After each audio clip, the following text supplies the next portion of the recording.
பல்கலைக்கழக துணைவேந்தர்கள் நியமனம் தொடர்பான வழக்கில் ஆளுநருக்கு உச்சநீதிமன்றம் நோட்டீஸ் பிறப்பித்திருக்கிறது. கூடுதல் விவரங்களை வழங்குவதற்காக சிறப்பு செய்தியாளர் ராமகிருஷ்ணன் இணைகிறார். ராமகிருஷ்ணன், ஆளுநருக்கு வழங்கியிருக்கக்கூடிய இந்த நோட்டீஸில் என்னவெல்லாம் குறிப்பிடப்பட்டிருக்கிறது? அதாவது பல்கலைக்கழக துணைவேந்தர்கள் நியமன விவகாரம் தொடர்பான தமிழ்நாடு அரசினுடைய மேல்முறையீட்டு மனு இன்றைக்கு உச்சநீதிமன்றத்தில் நீதிபதிகள் பி.வி. நரசிம்மா மற்றும் ஆர். மகாதேவன் அடங்கிய அமர்வில் விசாரணைக்கு வந்தது. வழக்கை விசாரித்த உச்சநீதிமன்றம் நீதிபதிகள் மத்திய அரசு, தமிழ்நாடு ஆளுநர், யுஜிசி உள்ளிட்டவர் மட்டுமல்லாமல் எதிர்மனுதாரர்கள் அனைவருக்கும் பதிலளிக்க நோட்டீஸ் அனுப்பி உத்தரவை பிறப்பித்திருக்கிறார்கள்.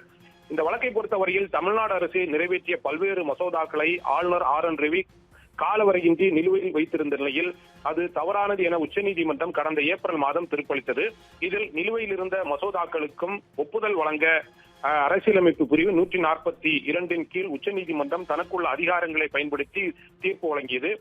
தமிழக பல்கலைக்கழகங்களில் துணைவேந்தர்களை நியமிக்கும் ஆளுநருடைய அதிகாரத்தை பறிக்கப்பட்டு மாநில அரசுக்கு அதிகாரம் அளிக்க 9 வகையான சட்ட திருத்தங்களை தமிழக அரசு கொண்டு வந்த சட்ட மசோதாக்களுக்கும் உச்சநீதிமன்றம் ஒப்புதல் அந்த வகையில் கிடைக்கப்பட்டது.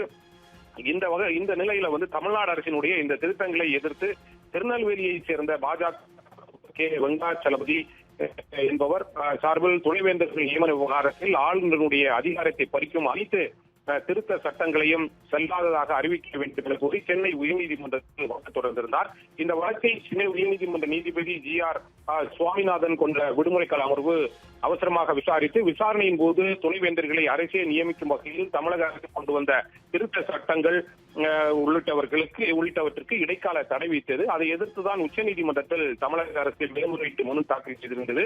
இந்த மனு இன்றைக்கு நீதிபதிகள் பி.வி. நரசிம்மா மற்றும் ஆர். மகாதேவன் அடங்கிய அமர்வில் விசாரணைக்கு வந்தபோது மத்திய அரசு, தமிழ்நாடு ஆளுநருடைய அலுவலகம், யுஜிசி உள்ளிட்ட மட்டுமல்லாமல் எதிர்மனுதாரர்கள் அனைவருக்கும் நோட்டீஸ் அனுப்பி உத்தரவு பிறப்பிக்கப்பட்டிருக்கிறது. 4 வார காலத்திற்கு பதிலளிக்க வேண்டும் என்பதுதான் நீதிபதிகளுடைய உத்தரவாக இருக்கிறது. இந்த நோட்டீஸுக்கு பதிலளித்ததற்கு பிறகு இந்த வழக்கினுடைய விசாரணை மீண்டும் உச்சநீதிமன்றத்தில் தொடங்கும். அப்போதுதான் இந்த வழக்கு தொடர்பாக அடுத்த கட்டமாக உச்சநீதிமன்றம் என்ன உத்தரவு பிறப்பிக்க போகிறது என்பது தெரிய வரும். உடனுக்குடன் செய்திகளை தெரிந்து கொள்ள சன் நியூஸ் பெல் ஐகானை கிளிக் பண்ணுங்க.